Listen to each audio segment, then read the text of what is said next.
TV पर अच्छी अच्छी बातें करने वाले लोग अपना पाखंड कर सकते हैं, लेकिन हमें यह बात भी ध्यान रखनी होती है कि दुबई से एक हुक्म आता है कि सर्वे करने वाली जिंदा नहीं जानी चाहिए। क्या लड़कों को असला बांट दो, ये भाईचारा है? ये गंगा जमुना है?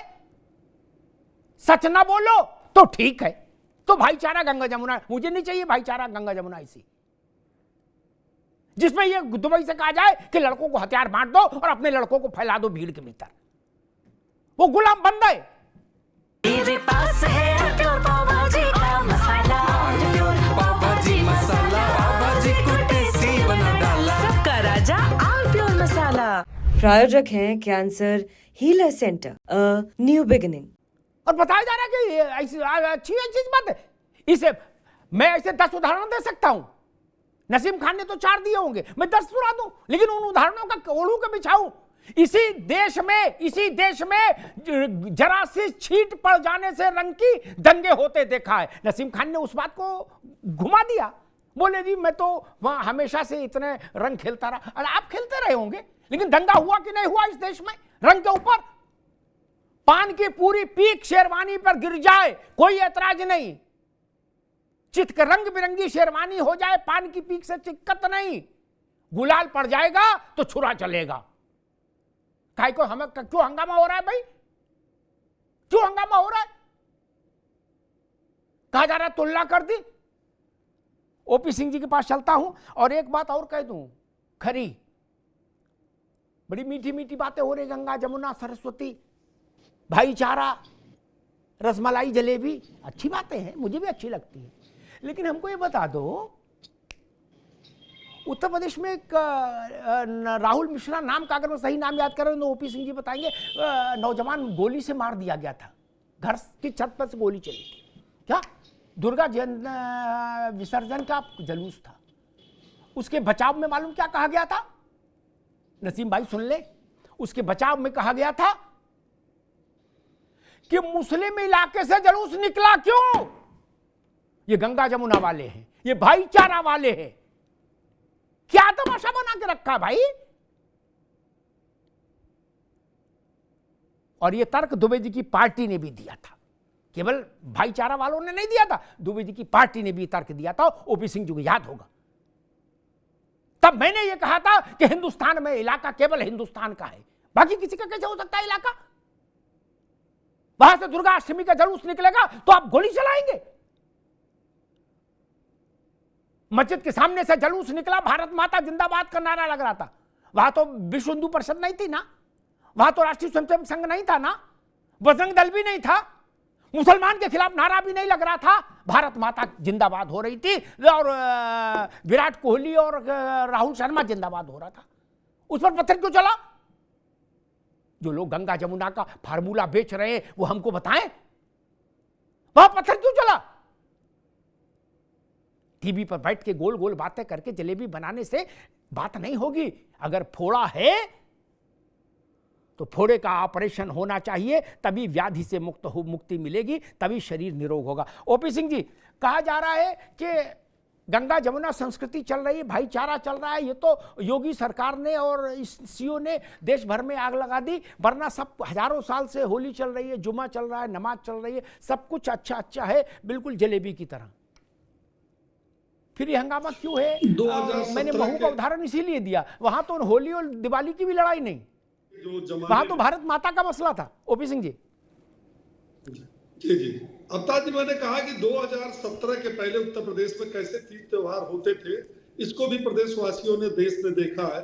2017 के बाद आज तक जितने तीज त्योहार चाहे हिंदू मुसलमान सिख ईसाई हो रहा है, वो सब देख रहे हैं, कहीं कोई दिक्कत नहीं है। और जो दिक्कत पैदा करेगा उसके लिए बहुत ही सुयोग्य डॉक्टर हमारे पास है, उनका इलाज भी कर देंगे।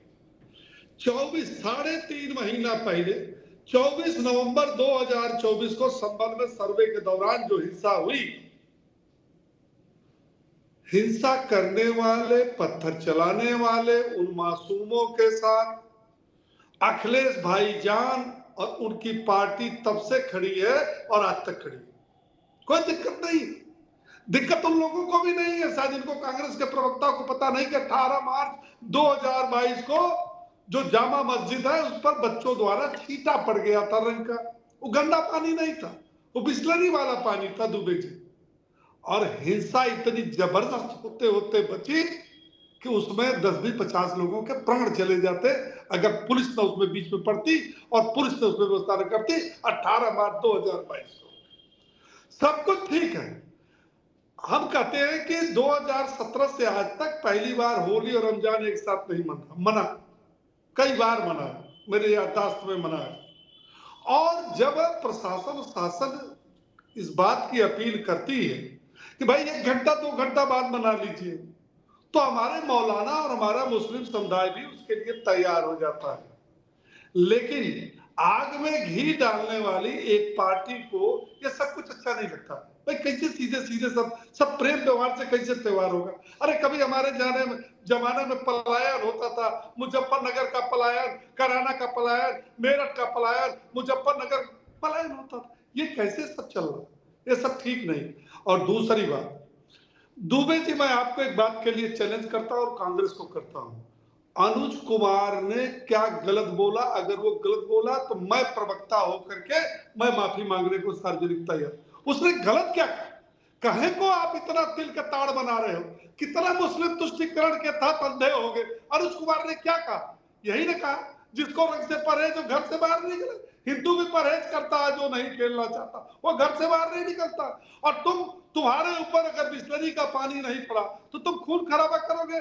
भाई शांति चाहिए। और उसने ये भी कहा कि कोई भी पक्ष हो अगर लापरवाही किया तो उसके साथ सख्त कर। इसमें गलत क्या कहा? आप घर से बाहर निकलेंगे? आप तो कह मौलाना ने कहा कि गंदा पानी, बिस्लरी का पानी। और दूसरी बात, आप वहां खड़े हो जाते हो, अनुज कुमार चौधरी ने क्या कह दिया? जेल भेजने को जा रहे हो, न 9 मन गेहूं होगा, न राधा गौने जाएंगी। लेकिन भारत की विजय पर जब पूरे भारतवर्ष में विजय गर्व और जश्न मना रहा है, जो लोग पत्थर फेंक रहे हैं उनके खिलाफ कोई कार्रवाई नहीं। मेरे हिसाब से उनके खिलाफ न तो बुलडोजर चलना चाहिए, न उनके खिलाफ FIR दर्ज। उनको सीधे सीधे कानून बनना चाहिए, देश से बाहर कर देना चाहिए। जिनको भारत की लोकप्रियता, भारत का गर्व और भारत की सभ्यता नहीं पच रही है। पाकिस्तान जब हारता है तो टीवी फोड़ते हो, और न्यूजीलैंड के हारने पर आप जो भारत माता जिंदाबाद बोल रहे, भारत माता तुम लोग बोलना अपराध मानते हो, वंदे मातरम बोलना अपराध मानते हो, जनगण मन गणना अपराध मानते हो, और उस पर तुम चलाते हो। और उसमें हुआ क्या था? बहराइच में जो हिंसा हुई थी उसमें अखिलेश यादव जी का पहला बयान हुआ कि जो लड़का मार दिया गया वो तो मार दिया गया, पहले ये बताइए कि लाउड स्पीकर पर बज क्या रहा था? उस पर लाउड स्पीकर पर दुर्गा विसर्जन के दौरान जय श्री राम के नारे क्यों युवक लगा रहे थे? तो आपको जय श्री राम से नफरत है, भारत की विजय पर आपको है। अगर कल भारत पाकिस्तान युद्ध हो जाए तो आप पाकिस्तान के साथ खड़े हो जाएंगे। ऐसे लोग इस देश के अंदर रहे क्यों?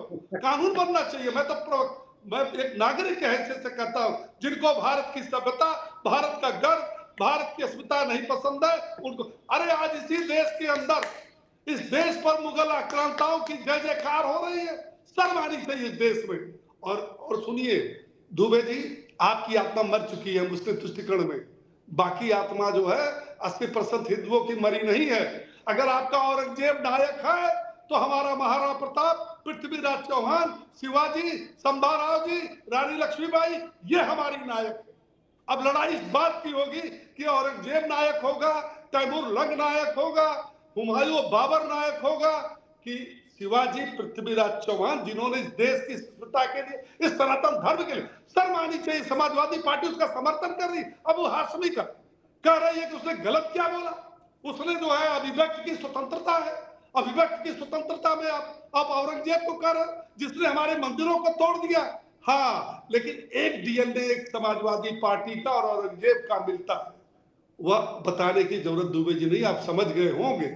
जैसे उसने अपने पिता का अपमान किया और उसके पिता ने जानते क्या कहा कि ऐ नखादा नापाक, ऐ कमीने औरंगजेब, तुमसे अच्छा तो हिंदू है, तुम हमको एक मटकी पानी गर्मी में देते हो, पानी के लिए तरसाते हो, और हिंदू सनातन हिंदू मरने के बाद अपने बाप दादा को पानी देता है, तर्पण करता है।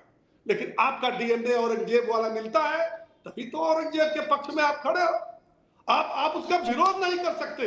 जो लोगों ने पत्थर चलाया है आप उनका विरोध नहीं कर सकते, क्योंकि 1992 से आपकी पैदाइश सिंह जी ठीक है। वह नसीम खान कुछ कहना चाह रहे थे, मैं नसीम खान को पहले उनकी बात सुनूंगा, फिर दुबे जी के पास आऊंगा एक बहुत प्रैक्टिकल सवाल लेके। जो बात दुबे जी ने कही थी उसी पर एक प्रैक्टिकल सवाल है, उस जनता के लिए अच्छा रहेगा। नसीम खान आप कुछ कहना चाह रहे थे, आप हाथ रेस कर रहे थे। दो बात यहाँ कहना चाहता हूँ जी जी। एक तो आपके बारे में कि आप सरकार की पोल बहुत अच्छी खोल रहे हैं, क्योंकि सरकार सीना पीट पीट के इस बात को कह रही है, ढोल पीट पीट के पूरे देश के चुनावों में मंचों से इस बात को कहती है कि हमने जे&के से पत्थरबाजी को समाप्त कर दिया, धारा 370 हटा के। फिर सरकार का तंत्र पूरा फेल आप बता रहे हैं कि संभल में पत्थरबाजी, मऊ में पत्थरबाजी। आखिर 10 साल की हुकूमत और 7 साल की हुकूमत, दूसरी बात भैया, दूसरी बात हो रही है, इसकी जिम्मेदारी किसकी है? ठीक, और दूसरी बात की जिम्मेदारी कौन लेगा? तो फिर ये सीना पीट पीट करके ढकोसला करना बंद कर दे। ठीक, और दूसरी बात भैया जल्दी बैन लगा दिया। नसीम भाई दूसरी चीज औरंगजेब के बारे में मैं एक बात जरूर कहना चाहता हूँ यहाँ जी, कह दीजिए। होली पर चर्चा औरंगजेब के बारे में मैं एक बात है, क्योंकि मैं कांग्रेस से और मुस्लिम नेता हूँ। मुसलमानों का इस देश के अंदर कोई आदर्श, कोई धार्मिक नेता मुगल नहीं है। हमारे घरों में औरंगजेब का नाम नहीं लिया जाता, हमारे घरों में शाहजहां, अकबर, बाबर नहीं पढ़ाया जाता।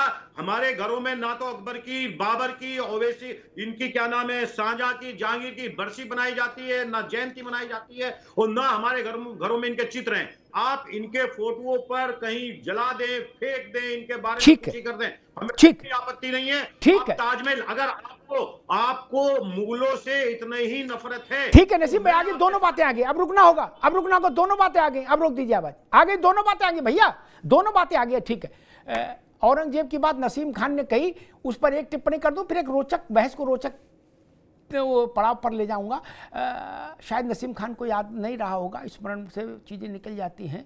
औरंगजेब की अब रुक जाओ भैया, अब आवाज नहीं आ रही, अब रुक जाओ, अब काहे को रुको। औरंगजेब की कब्र को राष्ट्रीय महत्व का स्मारक मालूम किसने घोषित किया था? मनीष जी आप भी याद कर रहे, देख लो, ताजा कर लो स्मरण को। कांग्रेस की सरकार ने, उसने कहा था राष्ट्रीय महत्व का स्मारक है भारत का, इसलिए इसका संरक्षण संवर्धन एएसआई करेगी, भारतीय पुरातत्व सर्वेक्षण विभाग। बोलो सियावर रामचंद्र की जय। क्या औरंगजेब, जिससे नसीम भाई करे हम लोगों का कोई दूर दूर तक लेना देना नहीं, हमसे क्या लेना देना, हम लग्गी से नहीं छुए औरंगजेब को, मान ली आपकी बात। फिर ये कौन थे भाईजान जो ये कर गए कि औरंगजेब की कब्र भारत का राष्ट्रीय महत्व का स्मारक है? कर गए ना। कौन थे वो चाचा? कौन थे चाचा जान? उनका तो नाम खुलासा करना पड़ेगा मुझे, फिर आपको तकलीफ हो जाएगी। मुझे तो खुलासा करना पड़ेगा ना, कौन चाचा जानते जिन्होंने औरंगजेब की कब्र को कहा कि भारत का राष्ट्रीय स्मारक है, इसलिए इसका संरक्षण एएसआई को दिया जाएगा।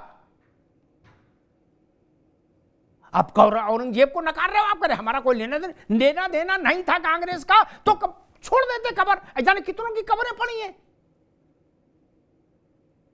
उस पे फूल माला पड़ती रहे, गुलाब जल चढ़ता रहा, इसकी व्यवस्था कौन करके गया? कौन सी सरकार थी? कौन प्रधानमंत्री था? ये देश को नहीं जानना चाहिए। वहां अगरबत्ती गमकती रहे, इसका इंतजाम तो सरकार करके गई थी ना। औरंगजेब से क्या इलू इलू था, कुछ तो जनता को पता होना चाहिए। आज कहने से नहीं काम चलेगा कि हम क्या जाने औरंगजेब कौन है, होगा कोई मोहल्ले का लड़का, नहीं, आप जानते थे, इसीलिए आपने क्या फैसला किया। खैर छोड़िए, कांग्रेस जाने, कांग्रेस का नेतृत्व जाने, उनको औरंगजेब प्रिय होंगे तभी किया होगा। दुबे साहब, आपने एक बात बताई थी, मुझे वो बात अच्छी लगी कि किसी मौलाना साहब ने कहा है कि भाई पानी साफ नहीं है इसलिए आपत्ति, साफ पानी हो तो होली से हमें आपत्ति नहीं। मैं एक प्रस्ताव रखता हूं, भाईचारा गंगा जमुना नर्मदा कावेरी सबको टेस्ट कर लें होली पे, नहीं कसम से आनंद आ जाएगा। सर्टिफाइड मिनरल वाटर क्या डायरेक्ट फ्रॉम हिमालयाज मंगवाएं क्या, और उसमें लाल रंग घोल लें क्या, जिनसे बोरा में छपाई होती है ना जिस रंग से, वो वाला, लाल हरे से होती है, बोराम आलू बोराम नंबर डाला जाता है ना। और फिर भाईचारा आजमा ले चौराहे पर आके दुबे जी, फिर तो आपत्ति नहीं होना चाहिए, क्योंकि ये साथ रखेंगे कि ये सर्टिफाइड मिनरल वाटर है क्या, फिर तो आपत्ति नहीं होगी ना, फिर तो डाल दिया जाए। मेरे पास है प्योर पाव भाजी का मसाला, पाव भाजी मसाला, पाव भाजी को टेस्टी बना डाला। सबका राजा आम प्योर मसाला। प्रायोजक हैं cancer healer centre, a new beginning.